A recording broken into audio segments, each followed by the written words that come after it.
are focusing on first ensuring that there are systems and control in the municipality, because if you're going to have a financial recovery plan, those are the requirements that you need to have.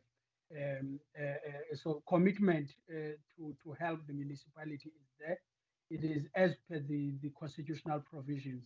But we must, the constitution provides that when we implement this support, we make sure that there are systems and controls.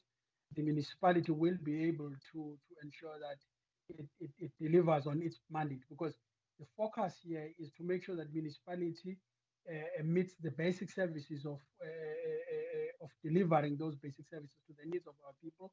The issues of water have been coming up a lot in that municipality. So we want, as mandated by the Constitution, to help the municipality to meet those constitutional obligations to the people of Amathole, and also to be able to pay salaries to the workers and councillors as well as traditional leaders. Thank you. Let's hear Soiso.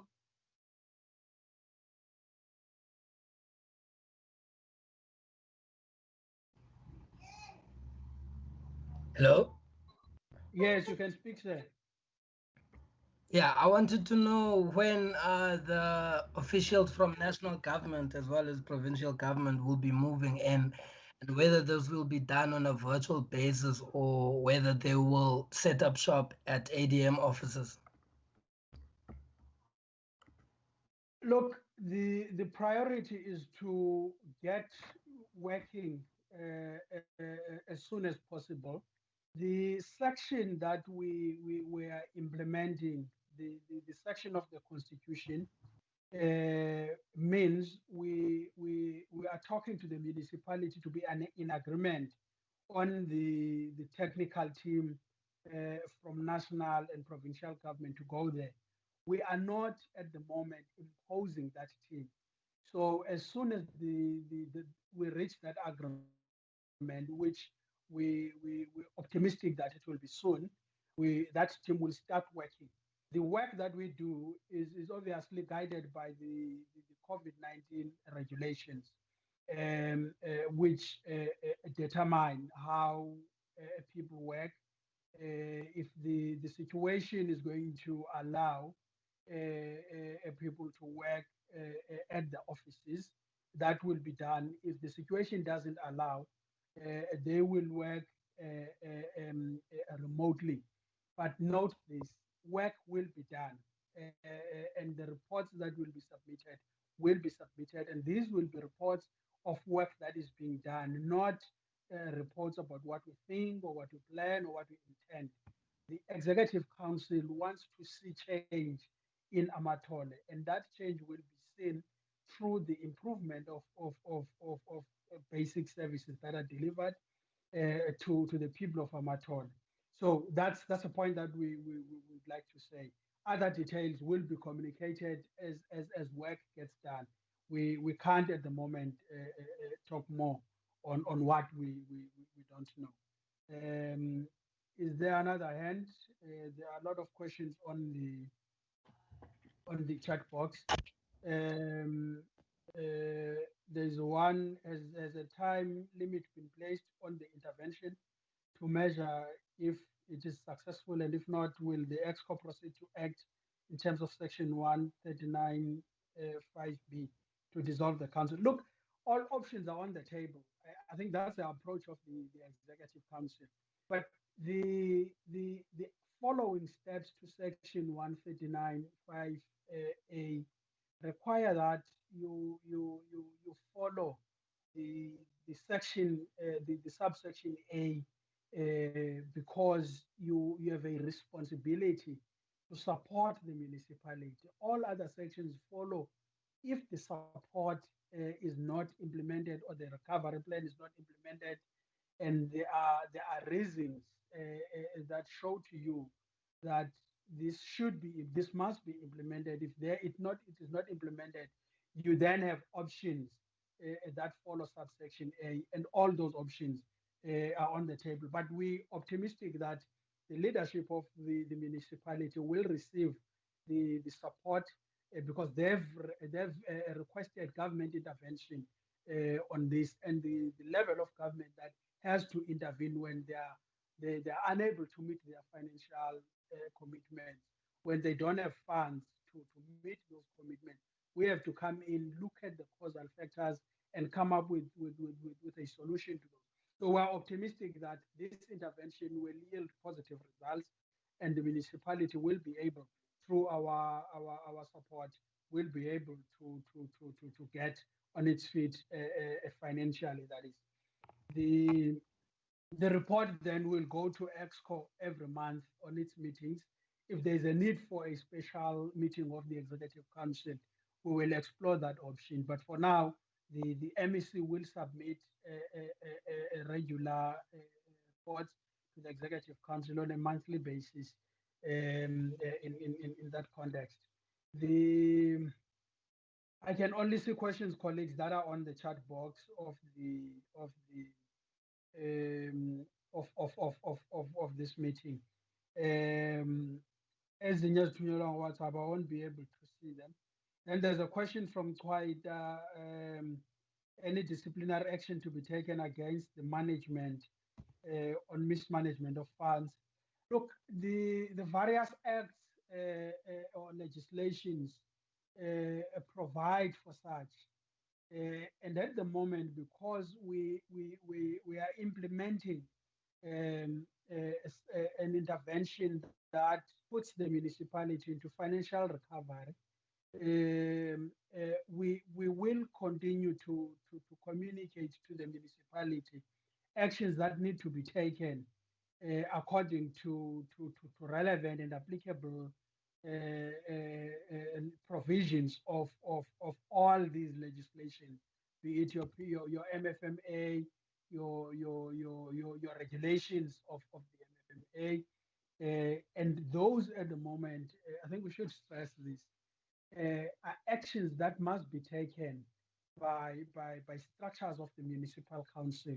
You've got an impact there, you've got an audit committee, you've got the executive which is led by the mayor, you have the council which is led by the speaker. So all those have got clearly stated responsibilities to ensure systems and control, to enforce implementation of legislation. So we communicate information to them on the situation that they know, and make recommendations, and they will have to implement those recommendations. I think one of the things that we will be sharing with you as the process goes, the MEC will be talking about the financial position and causal factors that we have picked up on that led to this situation when it comes to the municipality. And some of those are issues that have to be corrected by structures of the municipal council. There's a question about the municipality retracting a notice that they won't be able to pay workers, leaving the impression that they got funds to bail them out for the 4 months. Look, we have not received that. We took this decision as the provincial government, not on the basis of what was on the social media, but on the basis of what was officially communicated to us by the institution. That institution was engaged by COGTA, and they have not withdrawn the letter that they had written by the time the Executive Council took this decision. And the situation anyway, because if they had done that, they would be required then to provide evidence of the change in their financial affairs. Because when we looked at the matter, we dived deep into their financial affairs, into their current financial situation, into the negative impact of the decisions that they've taken on grading, the salaries of management, and the salaries of everyone there.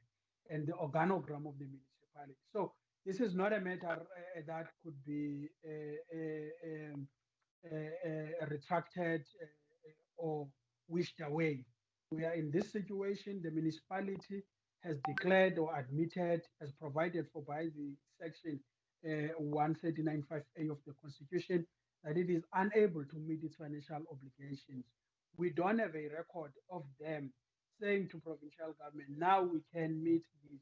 Because what we have looked at and what they would say in that retraction are not the same. There is no confirmation that the situation we know beyond the letter, because the letter was inviting us to assist, so we have to look into the finances of the municipality and the decisions that they've taken. So that intervention, this intervention stands because of that. We're not going to stop the intervention because they've retracted the letter. We don't know what informed the retraction of the letter. We are here to support because of a constitutional responsibility to support the municipality.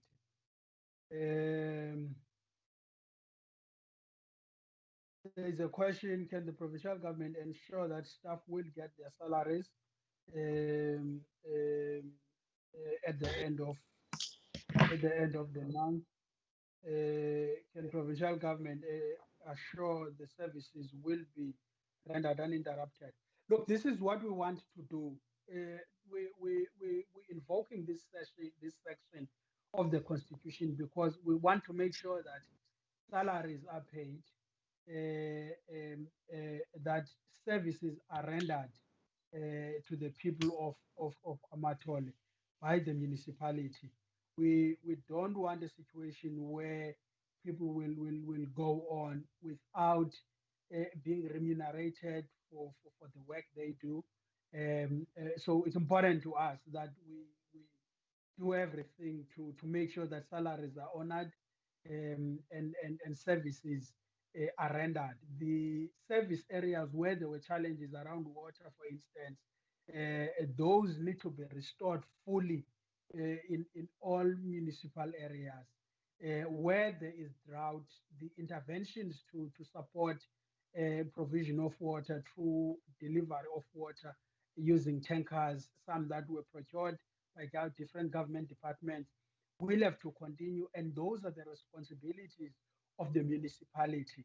So we're doing this to support that municipality to be able to meet its constitutional obligations. Maybe let me get to this point.